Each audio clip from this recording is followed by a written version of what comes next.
राजेश राम जिंदाबाद, राजेश मुखिया जिंदाबाद, राजेश मुखिया जिंदाबाद।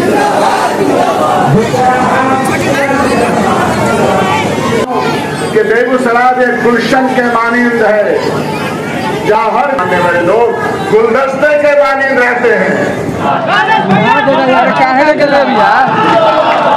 कांग्रेस पार्टी जिंदाबाद, कांग्रेस पार्टी जिंदाबाद। और आज क्या होगा, मैं पूछना चाहता हूँ वर्तमान पार्लियामेंटेरियन से यहाँ जिन्होंने पार्लियामेंट का चुनाव लड़ा है, कि आपने कितने कारखाने बनाए बेगूसराय के नौजवानों के लिए, आपने कितना पलायन रुकवाया बेगूसराय से। यहाँ के नौजवान गरीबत के हालत में, अपने पिछड़ेपन के हालत में जो यहाँ से बाहर जाते हैं, आपने कितनी बार बेगूसराय का रिप्रेजेंटेटिव होने के नाते पार्लियामेंट में कितनी बार आवाज उठाई कि पार्लियामेंट के यहाँ बेगूसराय के हजारों लाखों नौजवान यहाँ से जा नहीं सके। यही फर्क है कांग्रेस में और भारतीय जनता पार्टी के विचारधारा में। इस बात को समझना होगा, इस बात को समझे बिना आप आने वाले दिनों का जो संघर्ष है इस बार चुनाव का, इसको नहीं समझते।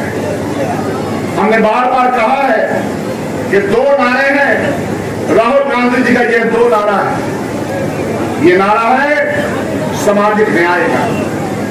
समाज के हर वर्ग को देश की दौलत में हिस्सेदारी मिलनी चाहिए। देश जब आजाद हुआ तो ये नहीं हो सकता इस दौलत मुश्तरका में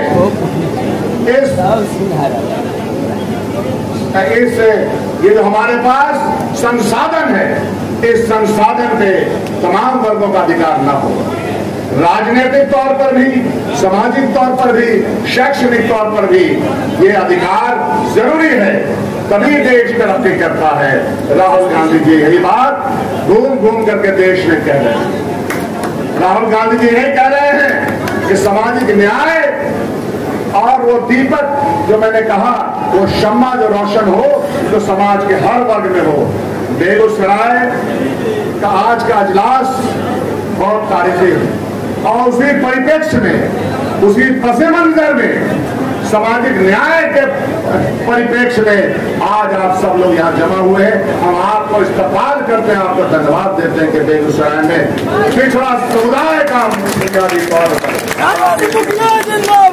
इसके साथ एक और बात कहना चाहते हैं, इसके साथ एक और बात कहना चाहते हैं जिसको सुनिए। कांग्रेस पार्टी जैसा कि तमाम जाति धर्म की पार्टी है, तो कांग्रेस पार्टी सभी को लेकर के चलना चाहती है और चाहती रही है। कांग्रेस पार्टी में आधार आपके काम का है, आधार आपके समूह का है, लेकिन साथ साथ कांग्रेस पार्टी एक डिसिप्लिन पार्टी है।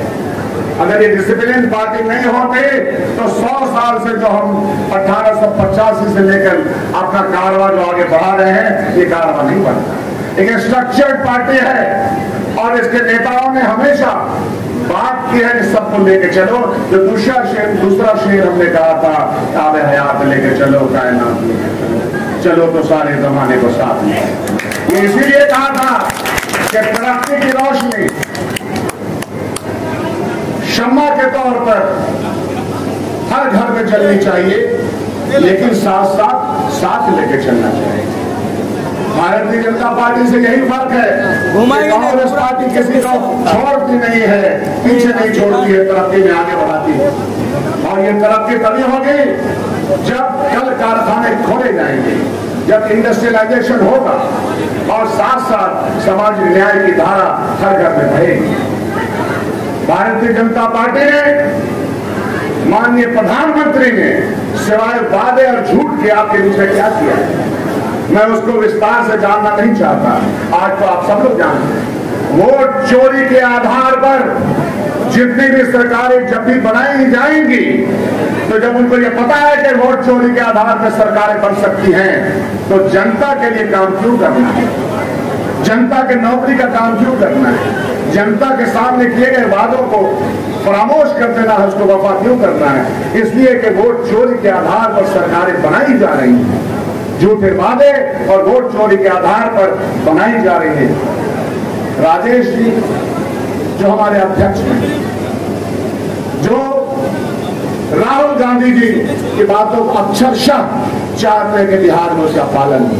पिछड़ा, अति पिछड़ा, दलित, मुसलमान, अगरा सब लोग मिलकर के इस गुलशन को आबाद करें। एक और बात मैं कहना चाहता हूं कि जैसे मैंने कहा कि अभी चीजें चल रही है, प्रक्रिया चल रही है चुनाव लड़ने की और लड़वाने की।